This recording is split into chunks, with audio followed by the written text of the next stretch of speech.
Good morning. Welcome to the Move Utah webinar today. Holy smokes, what historic funding has done for active transportation and will do for Utah. We're very excited to bring today's webinar to our audience. So I'm going to take a few minutes and introduce myself and our program. I'm Heidi Goodhart. I'm the Active Transportation Manager with Udot Planning. I do all things biking and walking, and I manage our Move Utah program that's focused on bringing active, healthy, and connected communities to communities across the state, and small and large. We do a lot of active transportation planning with local governments, and we help out on a number of biking, walking, and scooter programs, initiatives, and infrastructure. I'd like to thank our partners who help make these webinar series possible, and they've helped us shift from our in-person summit to these virtual meetings that hopefully make it a little easier to see what we're up to and join in on our sessions. So thank you to all of our partners. They're very diverse. Please feel free to visit our website. We have direct links to a lot of these partner organizations and entities. Additionally, today's webinar will be streamed live on several of our platforms and posted afterwards. So feel free to drop us a line if you're needing access to direct recordings, or check us out on our social media channels, Instagram, Twitter, and Facebook for more of the up-to-date issues on Bake Month. So we're excited to bring the webinar series. If you visit our website, you'll see our past webinar series posted in English and in Spanish. We're very excited to, again, offer Spanish interpretation and closed captioning to help broaden our audience and reach more members in the state of Utah. So I'd like to take a moment and kick off the start of our webinar today. We have my esteemed planning director at Udot, Andrea Olson, and she's going to give a brief presentation and then introduce our other panelists and speakers for today's session. So Andrea, thanks so much for leading off our session, and I'll go ahead and kick this to you. Thanks so much. Thank you, Heidi. I am going to, don't know if I did that correctly. Sorry.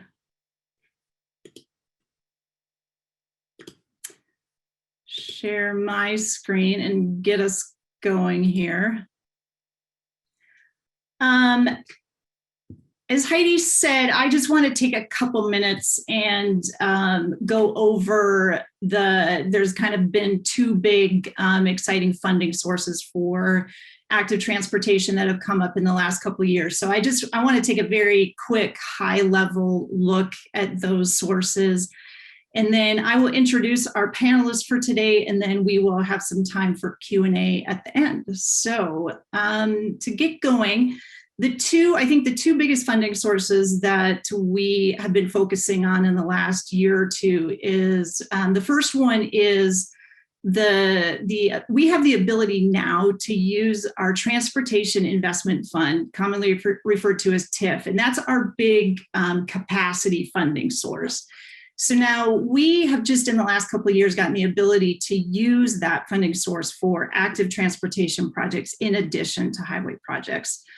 And then the other one is $35 million that was appropriated during the 2021 legislative session in Senate Bill 2. So I'm just going to give you a quick look at both of those sources. The first one, we refer to it as TIF Active. Like all of our funding decisions about this are made by the Utah Transportation Commission. And the projects that they consider come from two primary sources, one being local government nominations. Local governments are encouraged to submit nominations for projects. The window for those nominations is typically December to March. And the easiest way, I think, to get more information about that is to go to udot.utah.gov and search on project prioritization nominations. And there's a wealth of information there, and also some ways to follow up if you have questions.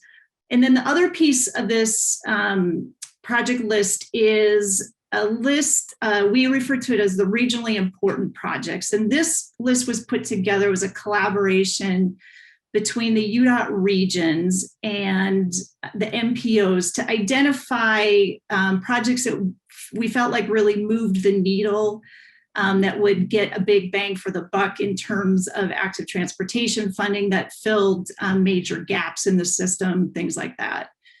So all of those two components together go into the project list, and then those projects are ranked using a project prioritization model that was developed specifically for active transportation. And so it looks at data for each of those projects. For example, it looks at proximity to schools, it looks at access to jobs, it looks at the safety of the proposed facility, and then active transportation demand in the project area is obviously a big one. And then by legislation, this requires a 40% non-state match by the local government. The other one is the legislative appropriation of $35 million. Again, that was just done during the 2021 session. What we're doing to appropriate this money is to look at that regionally important projects list that I just talked about, and using that active transportation prioritization model, kind of running those projects through that model and ranking those again, all on the same criteria that I just talked about: access to jobs, access to schools, things like that. And then making a recommendation to the Transportation Commission on, which projects, again, kind of get us the biggest bang for our buck. We anticipate we will be talking about the first round of this list at the commission meeting that will be held this Friday, so just 2 days from now. And anyone is invited to, you can watch that commission meeting on Udot's YouTube channel. So I would encourage you, if you have interest in this project list, to tune into that. And we anticipate, the timeline that we are on right now is we anticipate the commission making funding decisions about that at their August meeting. And this particular list of projects, or this funding, requires a 20% local match. So with that very high level introduction, I am going to introduce Representative Mike Schultz, who is a Republican member of the Utah House of Representatives, where he's been since 2014. He serves there as the House Majority Whip.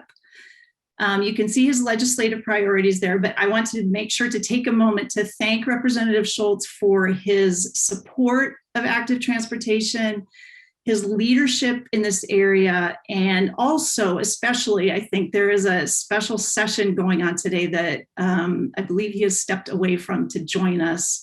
So we really appreciate you taking the time to do that, Representative Schultz, and I'm going to turn the time over to you.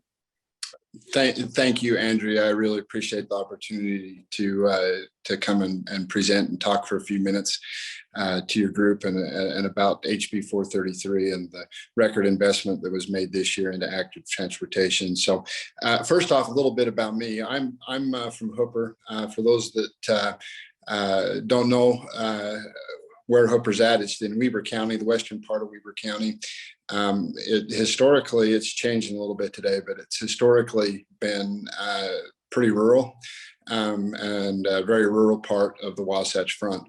And for someone to represent that area and be a proponent of active transportation is a little bit maybe odd. But there's some reasons why I'm a proponent of active transportation. And I think I'll just share this quick story with you. I had the opportunity to run track when I was in junior high and high school. And I remember one of my coaches saying, I know why Schultz is a runner, and I know why he's so good. It's because, the houses are 3 miles apart out in Hooper. And if you're going to go play with your friends, you're hopping on your bike or you're running 3 miles to go play with your friends. It's not just walking down the street or walking across the street to your neighbor's house. And there's a lot of truth to that. And so, I think for me, as we see the state develop out more, the Wasatch Front become more urbanized, We're one of the most urbanized states in the nation, or the Wasatch Front is anyways. We need to make sure that we provide opportunities for our kids and our citizens of our state to get out and spread their wings. Active transportation is important to me, not just for the recreational purposes, but also the modes of, it's an important mode of transportation that can have an impact on our roads and taking cars and vehicles off of our roads and replacing them with people that are walking or biking. That's an important aspect for a whole host of reasons. Our air quality, the health of our people and the citizens of the state, and provides great opportunities for them. So I think we need to look at options going into the future. So HB 433, as Andrea mentioned, did provide $35 million towards active transportation. It is being managed through Udot and through the process they put together with the local MPOs to determine the highest needs and the best benefit across the state. I think that we need to do more, in my opinion, and provide more opportunities. One of the things that I really think we need to look at also is some sort of a user fee of some sort. I don't know how you do that, but making sure the money goes all towards active transportation and doing more of these types of projects. Our general fund is limited. For those that the state's budget, there's only certain things we can spend money on, or we only have a certain amount of resources available that we can spend money on out of the general fund, and it's quickly dwindling because of our tax structure. We've done some things in the past to make it better, but certainly funding needs to be looked at. I'm a big proponent of paying for what you use, and somehow if we can find a way to thread the needle on that and take some money and put towards it and do more active transportation, I believe it would be a huge benefit to the state of Utah and the citizens. And so with that, I'm happy to answer any questions. I do have maybe a couple follow-up comments, but Andrea, what more can I do, or what is there anything from the group, any questions that I can answer? We're happy to give you a couple more minutes if you've got other talking points. And we are hoping for some time for Q&A at the end. And I know Andrew, I think, has some follow-up points to what you were going to talk about. So I'm happy to pass it on to Andrew, Representative Schultz, or if you want to take a couple more minutes, either way. No, let's pass it on to Andrew and have some question and answers, and then I can maybe wrap up with a few comments at the end. Great. So I thank you for your comments, Representative Schultz. I loved what you had to say about how active transportation can absolutely help the highway system. I'm happy to be able to introduce Andrew Gruber. He is the executive director of the Wasatch Front Regional Council that does long-range planning for the Salt Lake County, Davis, Weber, and parts of Box Elder counties.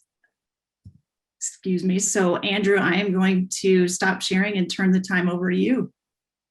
Okay, great. Thank you very much, Andrea and everybody. It's terrific to be with so many friends and partners. And I know that everybody that's on this webinar today, you can't see all of the attendees, but there's about 100 people on, and many of you are friends and colleagues, and thanks so much for joining us.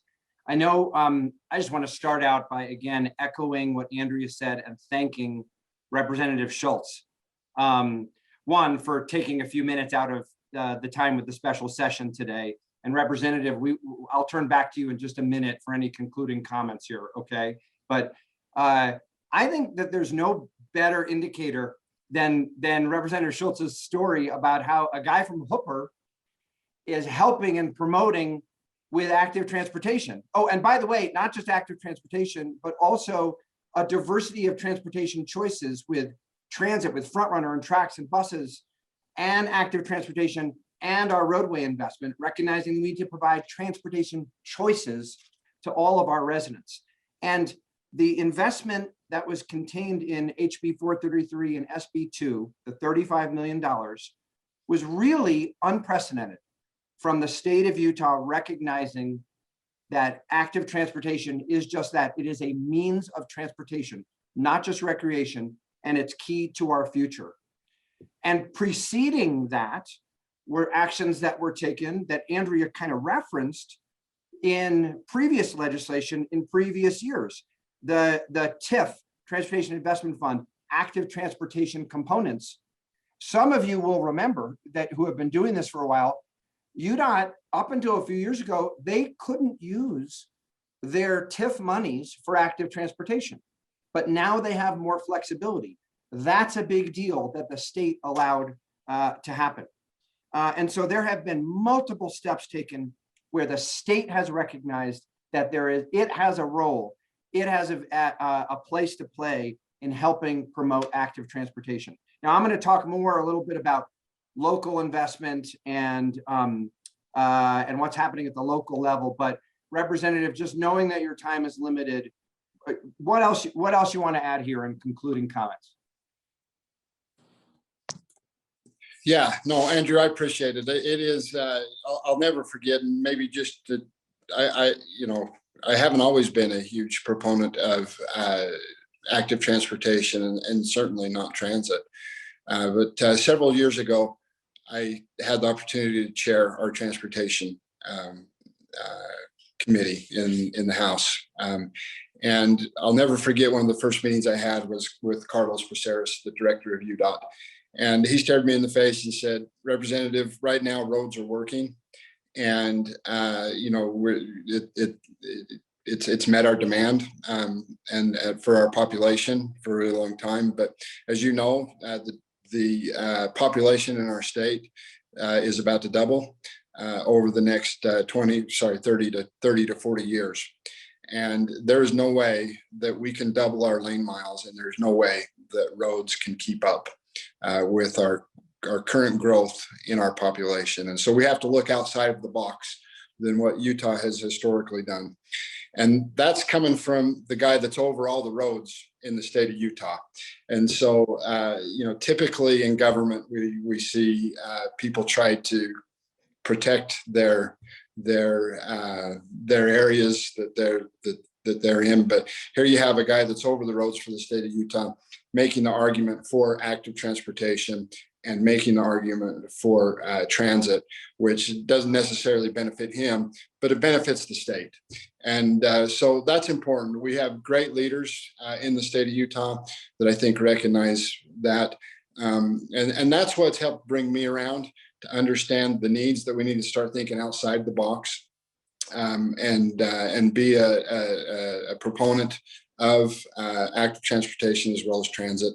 And so it's been a learning experience for me, and I appreciate that opportunity. One thing that if I can maybe impress, the last thing I want to do is maybe impress something on the participants of this call is we need more legislators up here to understand the need for active transportation.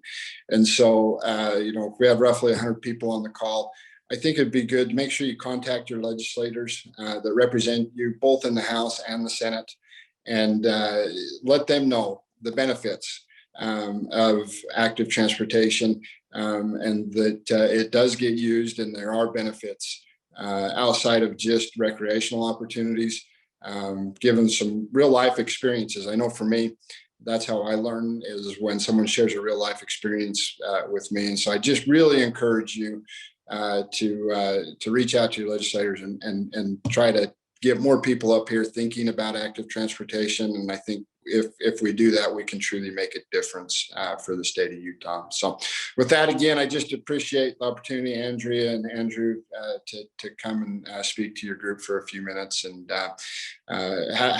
look forward to working with you guys into the future. So thank you. Mike, thank you so much. Yes. Sorry, Andrea. No, I just wanted to thank Representative Schultz on, I know, a really busy day for him. So back to you, Andrew. Okay. Yeah, Representative, thanks again so much. Of course, feel free to stay on as long as you are able. And you also, if you need to drop off and head back to the floor, whatever, you're welcome to do that too. It's perfect time, and you can hear the bells dinging. So all right, see you later. See you later. guys. You know, everybody, like, let's just underscore that is a Republican from Hooper, right? A conservative Republican from Hooper who is on here talking about how get in touch with your legislators. We need to keep pushing for active transportation. By the way, Mike is also a member of the Wasatch Front Regional Council. So I think his last point is a really important one.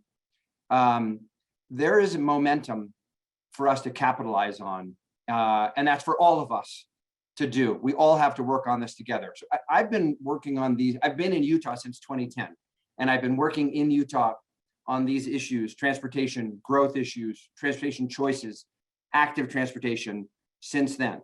Now, some of you have been doing this for a shorter period of time than I have. Some of you have been at this for a lot longer than I have. But my observation at this point is that we are at a point of greater possibility right now than we have been at any other time since I've been here in Utah. It's an inflection point, if you will. And that's reflected in Mike's story about, you know, being a kid from Hooper promoting this. It's reflected in the historic investment of state money, $35 million. And I think there's going to be more to come. The actions, the legislative actions over the course of several years, it is incredible what's happening here. And to put that sort of a little bit in perspective, I want to share a few things with you. Okay, first of all, you know how, I don't know if your minds work this way. The way my mind works is I'm a map person, and I think about a geographic area. I sort of conceive of it through the vision of a map. And, you know, this is a transportation discussion. So we can all sort of think about our region, the Wasatch Front. And I know we're talking about the whole state here, but on the Wasatch Front, you can think of like the highway map, right? Where's I-15 and I-80 and 215? You can visualize our interstates. And then, you know, increasingly, you can think about our region through the vision of the transit system as well, right? The front runner and the track system and the bus rapid transit that's being built out as a way to think about the region. And I don't think typically that has been the way people have thought about our region in terms of active transportation, but I think that now can change. And hopefully you can see my screen here. This is what we refer to as the golden spoke. Many of you know exactly what I'm talking about, but it's this moniker that we've put on the regionally important trail connections all across the Wasatch Front. And if you think about all of these pieces that weave together and form this network, the first time that this map was put together, I looked at it and just some light bulb went off in my mind that you can think about the region through this lens. This is the interstate. This is the rail system, if you will, of active transportation. It really is differently than it was before, an opportunity to structure and to move around the entirety of the region, which is incredibly exciting. Now, not all these pieces are fully connected, but that's what the 35 million is going to help us do. And there's much, much more to come. Now, this is the major system for the entirety of the Wasatch Front. But beyond that, so much is happening at the local level. And there are many people in this meeting right now that are working on these issues, working hard on these issues. So I'll just show you a status update. Now, this map that I'm showing you is a reflection of the communities, the cities on the Wasatch Front that have developed active transportation plans. And now what you see here, this is the green is communities that have them in place. Yellow, this is as of 2020, the communities that are working on it. And if you look at this time sequence, you can see the remarkable progress that has happened at the local level. You start in 2015 and it was just a few communities, and look at it just flesh out and fill out. Now I'll note that there's some gaps there in if you zoom in, like in 2020, for example, one of the communities I'd like to highlight is South Weber. Now, Mayor Joe Schoblum is on this call right now. She's the chair of our Active Transportation Committee. And she's probably thinking, wait, Why isn't South Weber highlighted as having an active transportation plan? That's just because the map hasn't even caught up with all the progress that's happening. South Weber has amended their general plan now to reflect that. So you can click on these communities and you can get information about those active transportation plans. You can dig in. Now, this is in part reflective of, again, state law. State law was passed, SB 34, just a few years ago, that for the first time, it actually requires local governments to amend their general plans to include active transportation for the first time ever. So you've got state investment in here. Let me stop sharing here. You've got state investment, historic state investment. You've got local communities all over the Wasatch Front in the state adopting active transportation plans. And there are resources available to the local communities to help you do all of this. So we are at this just remarkable moment right now that we can all capitalize on and keep moving forward and keep the momentum going. Andrea, back to you. Great. Thank you so much, Andrew. Your point about, that this is something we can all capitalize on. And I think that's why forums like this are so important, that everybody on this call really can play a role in this. So thank you for that. I'm going to share again and introduce Natalie Randall. She is currently the executive director of the Utah Tourism Industry Association, and we are grateful to have her with us to give kind of the active transportation perspective from that group. So thank you, Natalie, and I'm going to turn it over to you. Thanks, Andrea. I appreciate it. I thank you, Andrew, for that. To start off with, I'm a little bit maybe out of my water in this conversation, where I'm definitely coming more so from the tourism perspective and the element of the recreation amenities that come with that.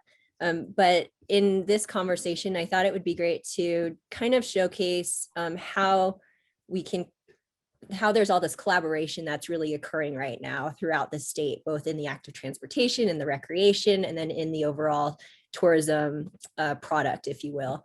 With the Utah Tourism Industry Association, or UTIA for short, and we function to both advocate and educate on the overall visitor economy throughout the state of Utah. And we're a membership-based organization. And so our members consist of hoteliers, guides and outfitters, county offices, state offices, pretty wide range. And we really focus on this opportunity to be an umbrella to connect both the public and the private sector. So these conversations are great to have and to be a part of. So appreciate this opportunity. To start off, I just wanted to touch base on just kind of seeing that whole product, the recreation amenities and active transportation together. So with recreation amenities, we typically think of like single track trails. So Thunder Mountain, Bryce Canyon, great things where we can be on public lands or open spaces to experience them either through hiking, biking, motorized, non-motorized travel. And with active transportation, we see this as more so a way to move traffic within a community. So with our bike lanes and with established routes, but there's really this connection that happens and the synergy that can occur. And I really appreciate those comments from Representative Schultz about open communication and moving forward with collaboration, because we really can see both this kind of combination of recreation and active transportation, where we have the public lands on one space in these nodes, if you will, or pods, and using active transportation to connect those and to create this overall product. And kind of this example that I have is more so from the southern part of the state, but Bike Route 79 and Bike Route 70. So Bike Route 79 connects Nevada to Utah, and then Bike Route 70 then takes it from Cedar City all the way through to Monticello, which is where I'm located. So have a passion for, I love the story about Hooper and rural Utah, and then eventually to Colorado as well. So we're connecting over 10 communities with this active transportation route. That also creates this visitor product for folks to spend more time in communities and to experience more of the community. Bicycle travelers and active transportation travelers, they tend to spend quite a bit in a community because they are utilizing all of the resources that a community has to offer, the shops. And I have a few case studies that I'll showcase in a little bit. With that, all of these initiatives that we're seeing come together. Again, it's this unique time in Utah. We have the One Utah initiative that's rolling out through the governor's office, where there's this desire to have more communication throughout all of the state entities. So we have been a little siloed in the past, and now we're having more communications with DNR, Office of Outdoor Recreation, Utah Office of Tourism, Udot being in the conversation, where traditionally we didn't see those types of collaborations occurs. I mean, with Association of Governments and tourism offices. And so really exciting time. So initiatives that we're seeing that roll out are on a local level, where we're seeing things in Moab, for example, the Do It Like a Local campaign, where the Moab Area Travel Council is really encouraging visitors that are coming into the area to utilize some of these amenities and to spend more time in the communities and to spend less time in a vehicle visiting those national parks and more time on a bike or walking. And so an example in Moab is that Moab River Trail that connects the town really to Arches National Park. So great opportunities there. And then I know in the last month, there was the conversation with Utah Office of Tourism with the Red Emerald Initiative and the Forever Mighty Initiative, which really are those initiatives to get folks to spend more time in a community, work on encouraging more sustainable visitors and sustainable visitation, where we are seeing this increase in visitation throughout our state with the Mighty Five, and just broadening that type of visitor that's coming into the area.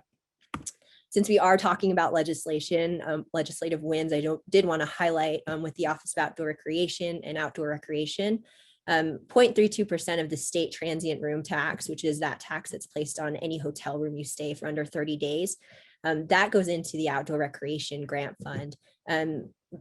Prior to COVID, there was $6 million that was invested from the TRT into that fund and funded great projects throughout the state, more so on the outdoor recreation space.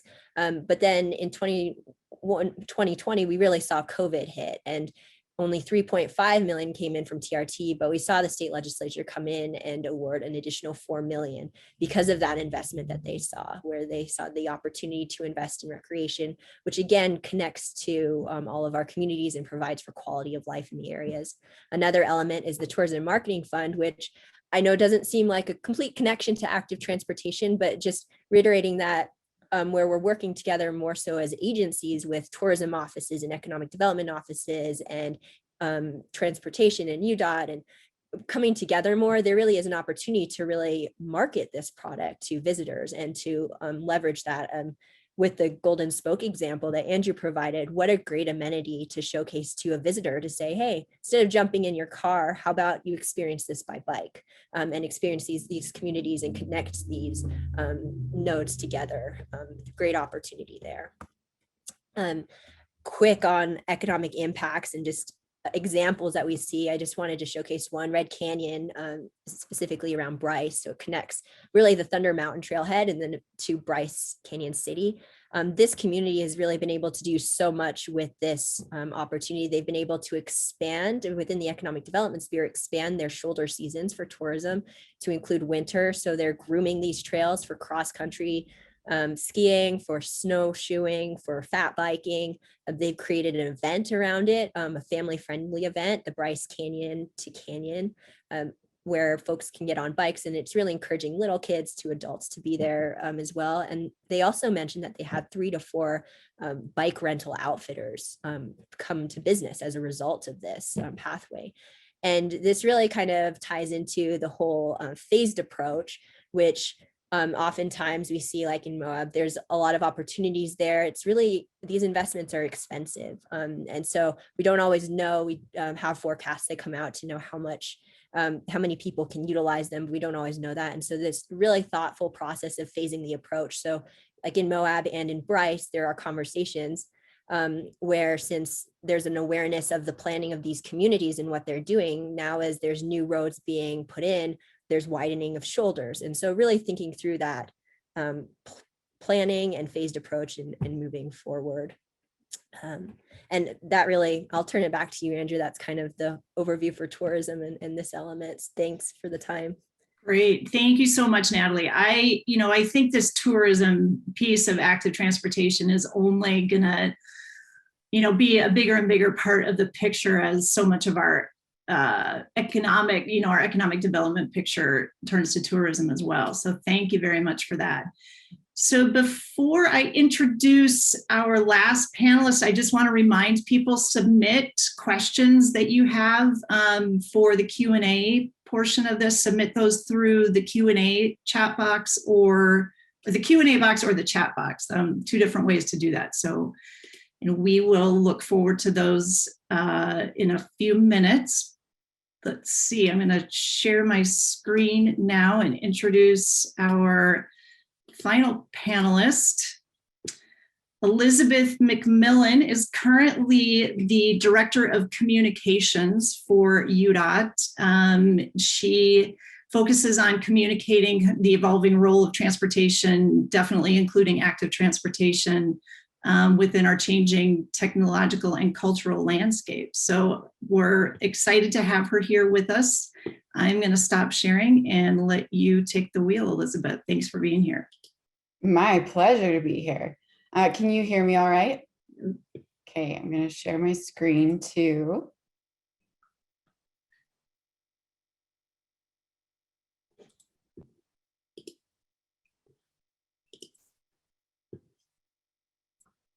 All right, can you see that? Yep, looks great. Okay, wonderful.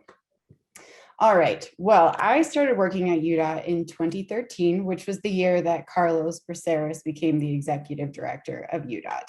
And that was the beginning of the greatest adventure of my life.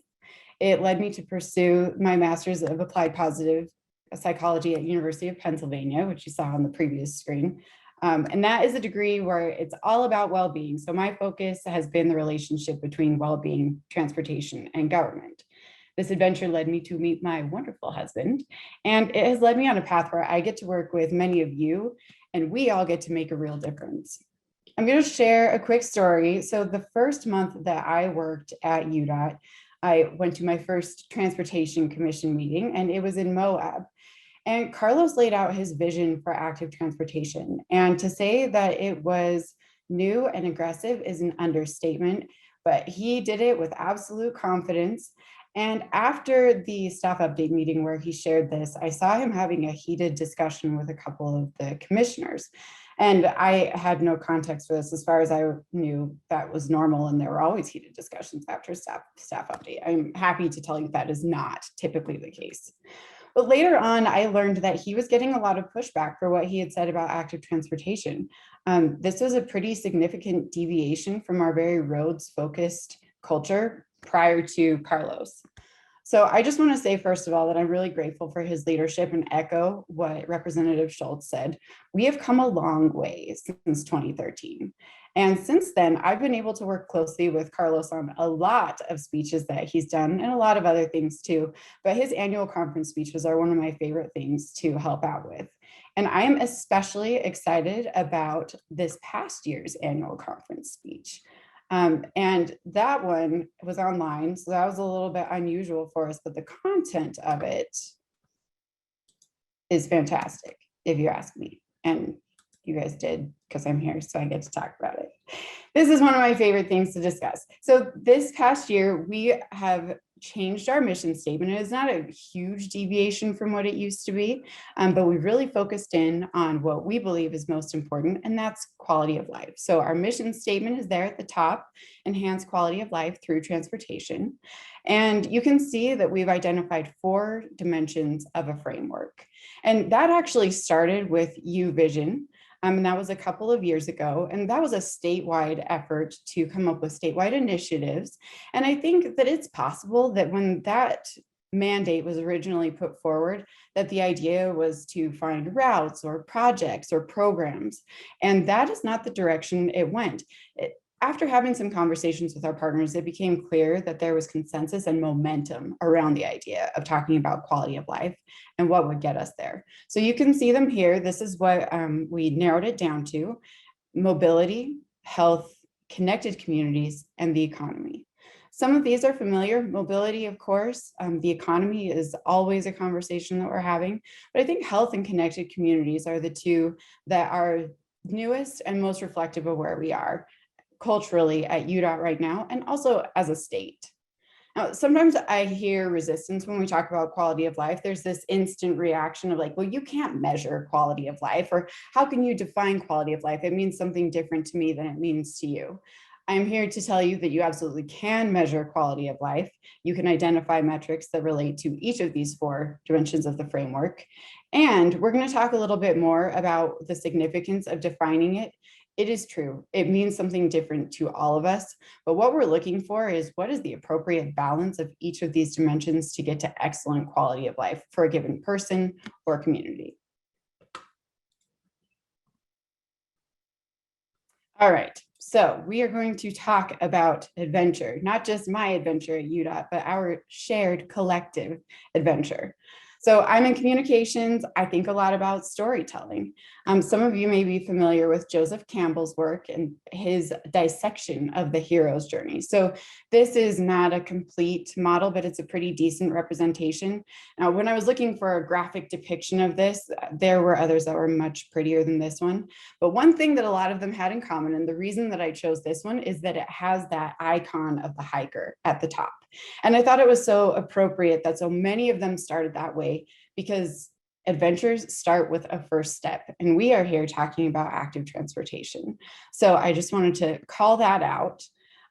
So in our call to adventure, I think it's fair to say that we're at the beginning of an adventure right now, especially with HB 433 and all of the significance there.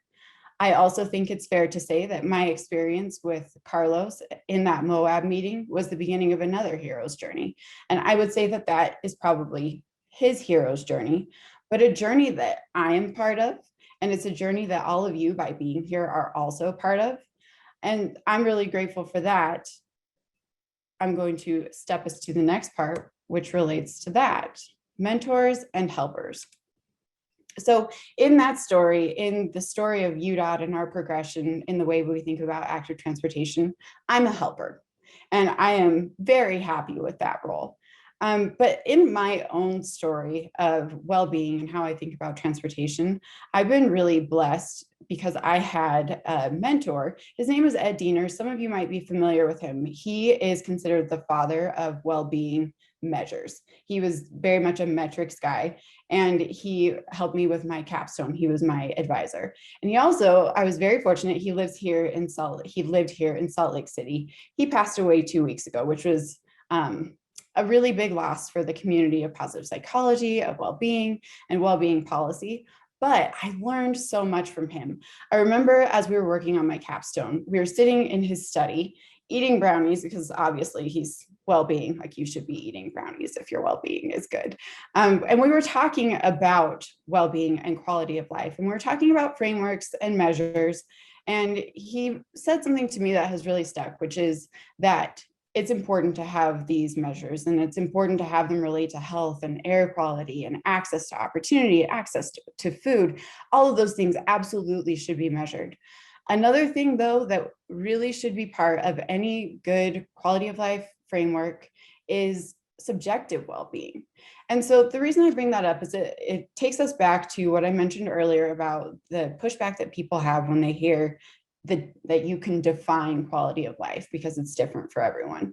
And that idea that I get to decide whether my life is good, whether I'm happy, a community gets to decide whether their community is the way that they want it to be, whether their identity is being manifested in the environment around them, is really important. So this is a screenshot from another annual conference speech that Carlos gave when he introduced the idea of communities of our dreams. So during his speech, he asked people to take a little flash poll and put in words that defined the communities of their dreams. And you can see what they are here. And there are a lot of things that we coalesced around. Those are the bigger words, but then there were other things too that were unique. And like I mentioned, one of our goals that we all need to share is looking at individual communities and understanding that they all need something different. One of the really important things about the quality of life framework and having those 4 distinct areas of it are that we can now have a conversation with shared language to understand what those unique needs are for each community. All right, so another step in the hero's journey is challenges. So the classic example that I'll give is in the story of Hercules fighting the Hydra. And I think I'm not going to explain it. I think you guys know, but that was a long challenge because the heads kept coming up. And I would say in active transportation, the people who are here, the people who are committed to it, are a very scrappy bunch. And so I'm not going to enumerate the challenges that we have faced in trying to advance active transportation, because I think most of you have personal experiences with those. But I will say that Schultz alluded to that need for a change in mindset. He mentioned that we need to have representatives at the legislature who understand this better. And if there's one thing that I know, it's that changing human mindsets can be the hardest challenge we'll ever tackle. And that is why helpers are so important. All right, next is transformation. So you've already heard in all the speakers that preceded me this undercurrent of transportation. Representative Schultz talked about how we need more people who understand this at the legislature. Even he was a convert who didn't feel that way early on in his career. Andrew mentioned that it's incredible what's happening here. And Andrew, I love that you showed that map that was a visual representation of the change that has happened over time. And it's happened pretty quickly, really. All right. No, we're out of order here, sorry. All right, and so next is the return to a new world. And as the hero's journey comes full circle, we enter into the world as we know it. But that world can be different from the world that we left at the beginning of the hero's journey, after all those challenges and all of that change. And that is where I think that this gets really exciting, this moment in time, because we get to decide what that new known world is going to look like and what this entire adventure is moving us toward. So as we think about our journeys, I encourage you to look back at how far you've come. What are the hydras that you've slain? What are the mountains that you've climbed? What are our wins? That $35 million is absolutely a win. It's a significant one that we should take a moment to celebrate. And we heard about the wins related to TRT. I think the fact that we're talking about quality of life as the entire framework for what we want to do here as a state is a massive win. And then the next question is, what's the next chapter that we want to write together? Each of you has your own story, your own hero's journey. We also have a collective journey as this community and also as a state. So then the next question is, who's the character you want to be in those stories? What type of hero do you want to be in your own stories? What type of helper do you want to be for your partners in their stories as you look around this virtual room? So as you move forward, I just would ask that each of you take that next step into adventure and let's build something great together. Thank you, Elizabeth. I think that's a great message to wrap up the panelists on, to give us a little shot in the arm in terms of remembering those successes we've had to keep us moving forward. So thank you very much for that. Let's see, if you want to stop sharing your screen, Elizabeth, and we'll just go back to the regular view here. Thank you. All right, so question and answers. I'm going to start off with one for the panel. So there was a letter signed not too fairly recently by 400 different entities that represented public and private community stakeholders all around the state that really supported the policies that were outlined in House Bill 433 and Senate Bill 2 related to active transportation. And as you know, Natalie certainly talked about and knows a lot about, we are really poised to become a world-class biking as a means of a community where biking is a means of transportation and commuting and tourism. And largely due to the effects of the pandemic, we've seen people out on bicycles and on foot more so than ever before. So I would love to get each of your take on how would you recommend that the people participating in this webinar really leverage the momentum we've been seeing and be able to push that forward? So Andrew, I am going to pick on you first and get your take on that question. Yeah, thanks a lot. And Elizabeth and Natalie, thanks for your great and inspirational presentations. It's so exciting to be working on this all together. So what can everybody do? In a way, I'll come back to what we talked about already, what Representative Schultz talked about, and what the letter, Andrea, that you mentioned gets at. And in a minute, I'll drop that letter into the chat. Just to be candid, I think that in Utah, in the legislature, there's still a lot of people that when you say active transportation, they give you a blank look because they don't know what that means. And then you say, well, biking, bike trails and walking. And then when you say biking, an image appears in their mind of maybe some kids riding around the neighborhood, or some folks out on their mountain bikes. And there's an association, somewhat fair and largely not fair, that's liberal, environmentalists, narrow, fringe. And we all know, that, there's a lot of liberal environmentalists who promote active transportation. Hey, some of my best friends are liberal environmentalists. But we have an opportunity to make it clear that this is so well beyond the stereotype. And Representative Schultz gets it, but many more people need to get it. I think that we all, and this means elected officials, business leaders, everyday Utahns need to be communicating that this is something that is relevant to them, to you, and help break through the stereotype. Like, I would ride my bike to work if there was a safe path or a safe trail to do it on. And, breaking through that stereotype, I think, by telling personal stories is a huge opportunity. And just, Andrea, in conclusion on this, to capitalize on the remarkable uptick in biking and walking from the pandemic. That so many people started using active transportation as a means to get around that maybe haven't before. And then building upon that and communicating and sharing those stories, I would say, is the thing that everybody can do, and share those stories directly with your local and state elected officials. Yeah, thank you, Andrew. I think those are all great points.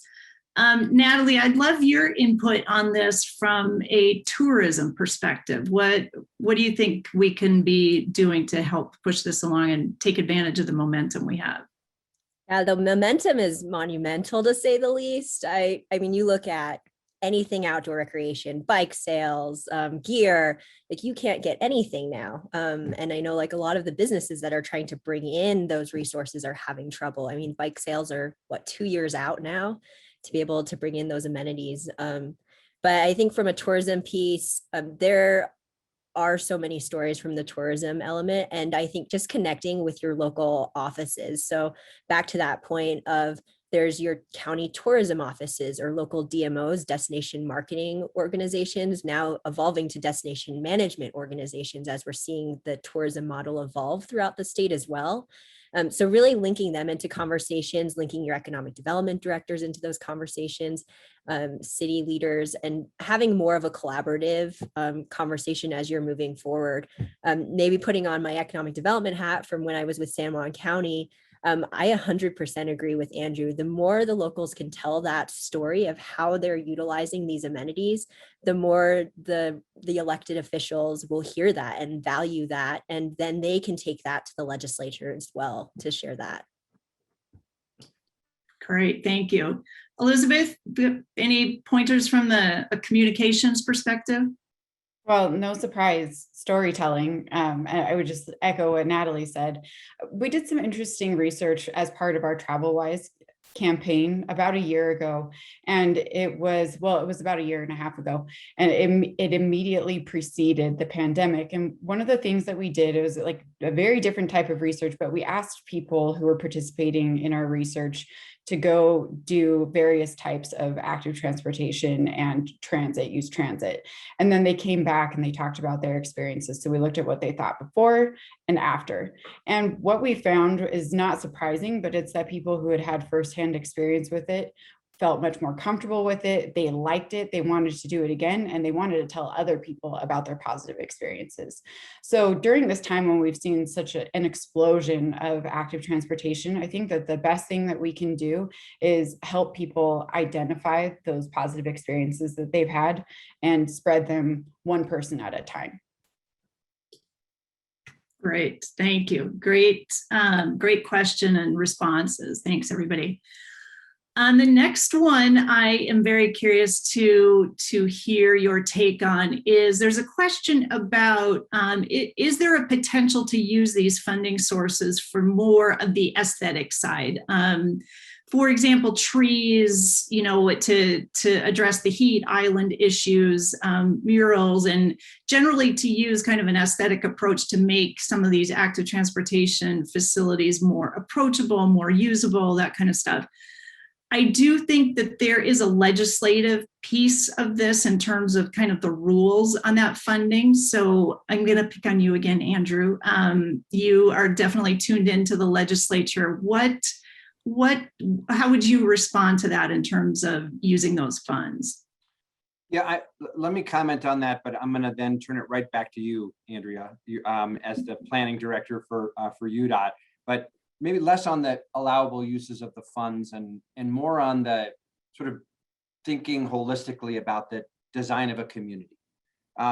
Because the way I look at that question is it's getting at, there's more to a bike lane than just the bike lane itself. The bike lane weaves through a community and it is integral to the community. And I think that, for the people on this webinar today that represent cities and local communities, that as you're doing your work, you can't think about your transportation system, a road, a bike lane, housing, economic development, open space in isolation, right? You think about the integration of all of these things. And that would be the way that I would come at the place that planning for and developing active transportation in a community, that it fits within that broader context. Now, there's assistance that's available, programs that are available. WFRC, UDOT, UTA, Salt Lake County, we collaborate on our Transportation and Land Use Connection program, which has provided resources to many of the communities to do those local active transportation plans that look more broadly. It's part of a vision for the community. So I think that's the right way to tackle that type of thing. And then like what your vision is for your community then gets implemented in the way you design a trail and how it integrates in with the remainder of your community. So Andrea, you do the planning for UDOT and you run the UDOT technical assistance programs, which are available around the state as well. So let me just kick that one back to you. Yeah, I agree. We're getting more and more resources for the planning side of it to be prepared to take advantage of these funding sources. So I think, the more we can support local governments in being ready, whether that's shovel ready or funding ready or whatever that looks like, I think, we all benefit from that. As to the question of, use of the funds, and I guess that's my interpretation of the question that got popped into the Q&A box. The interpretation that UDOT has taken on it is that the funds themselves can't be used for kind of the aesthetics, but that there's a local match required for, both of the programs that I talked about, and that if the community is putting funding into those things specific to that particular project, that those can be part of the local match requirement. So All right. Well, I want to be respectful of everybody's time, certainly the panelists and the people that are participating, and we're right at 12 o'clock. Thank you, everybody, for participating in this. I think it's been a great discussion about a really important topic. I'm going to quickly plug the June webinar. It's going to be June 15th, Connected Communities, How the Golden Spoke Unified the Wasatch Front and Beyond. Andrew introduced us to the Golden Spoke earlier. So that'll be a great discussion. This is being recorded, will be put on the Move Utah website along with the Spanish translation. Thank you again, everybody, for participating, and we will look forward to seeing everybody in June.